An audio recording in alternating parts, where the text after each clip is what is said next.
Hello anime watchers. तो martial master के पिछले एपिसोड में हमने देखा कि क्विन चेन डिवाइन लाइट की मदद से कल्टीवेशन करके अपनी मेंटल स्ट्रेंथ को लेवल 5 पर पहुंचा लेता है। और अब आगे तो एपिसोड के स्टार्टिंग में हम पार्टिसिपेंट्स को कल्टीवेशन से उठते हुए देखते हैं। वो सभी बहुत खुश होते हैं क्योंकि सभी हेवनली लेवल पार्टिसिपेंट्स शैन लेवल पर पहुंच गए थे, और जो पार्टिसिपेंट्स शैन लेवल पर थे वे मिड स्टेज ऑफ शैन लेवल पर पहुंच गए हैं। वहीं हम वी डायनेस्टी के उन 3 जीनियस को भी देखते हैं।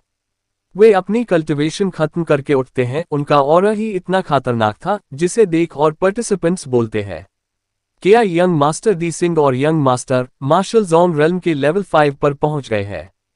तभी सीन एंशिएंट नंडू से बाहर शिफ्ट होता है, जहां हम लूसिन सेक्ट के एक मास्टर को देखते हैं।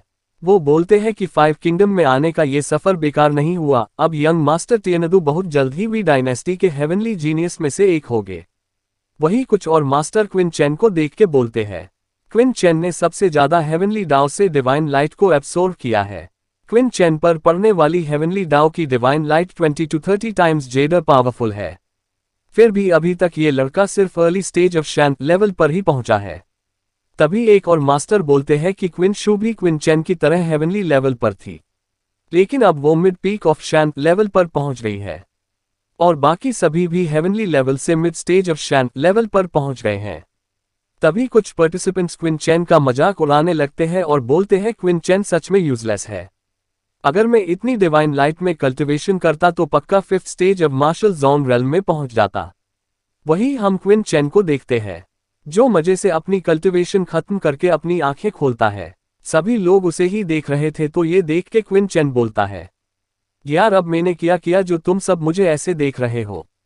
तभी वैंग क्विगमिंग क्विन चेन से पूछता है मास्टर चेन आपने हम सबसे ज्यादा डिवाइन लाइट को एब्जॉर्ब किया है, फिर भी आपका लेवल सिर्फ अर्ली पीक ऑफ शैन लेवल पर है, ऐसा क्यों? तो क्विन चेन उन्हें बताता है कि डिवाइन लाइट बहुत ही ज्यादा पावरफुल थी, इसलिए मैंने लेवल के अलावा भी अपनी इंटरनल स्ट्रेंथ और अपनी बॉडी को पावरफुल किया है।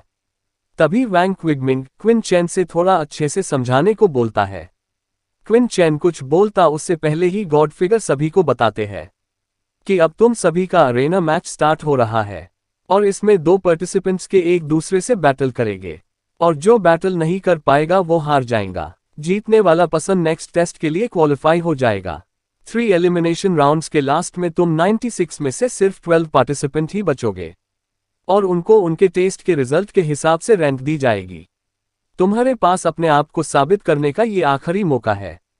तभी फर्स्ट राउंड के लिए क्विन चेन और भी कुछ पार्टिसिपेंट्स सेलेक्ट होते हैं और बैटल अरेना में पहुंच जाते हैं। हम देखते हैं कि क्वीन चेन का मुकाबला ली कुन्यूंग से है। ली चेन को अपने सामने देख के हंसने लगता है और बोलता क्विन चेन अब मुझसे तुमको कौन प्रोटेक्ट करेगा। ऐसा बोलने के साथ ही ली कुन्यूंग क्विन चेन पर अपने अल्टीमेट टेक्निक स्प्लिट वेव से अटैक कर देता है। क्विन चेन इस अटैक को देख के एक स्माइल देता है और अपने एक स्वॉर्ड स्लैश में ही ली कुन्यूंग के अटैक को डिस्ट्रॉय कर देता है।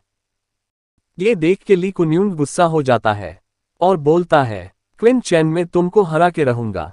इसी एक साथ कुन्यूंग चेन पर अपना second attack flying snow all over the sky को यूज करता है, और ये अटैक देखने में भी खतरनाक लग रहा था, लेकिन क्विन चेन अपनी एक फॉर्मेशन से उस अटैक को शुरू होने से पहले ही खत्म कर देता है और बोलता है क्या इतना ही दम है तुम में और तुम मुझे हराने के सपने देख रहे हो। ली कुन्यूंग अपने अटैक को इतनी आसानी से डिस्ट्रॉय होता देख शॉक हो जाता है और अपने next sky ice wave technique से अटैक कर देता है और सोचता है क्विन चेन अब नहीं बच पाएगा, लेकिन चेन को इस अटैक से भी कुछ फर्क नहीं पड़ता और एक स्लैश अटैक करके बच जाता है और साथ ही अपनी स्वॉर्ड से ली कुन्यूंग को घायल भी कर देता है। ली के मुंह से ब्लड निकलता है और इसी के साथ एपिसोड खत्म। मिलते हैं नेक्स्ट एपिसोड में। Bye bye.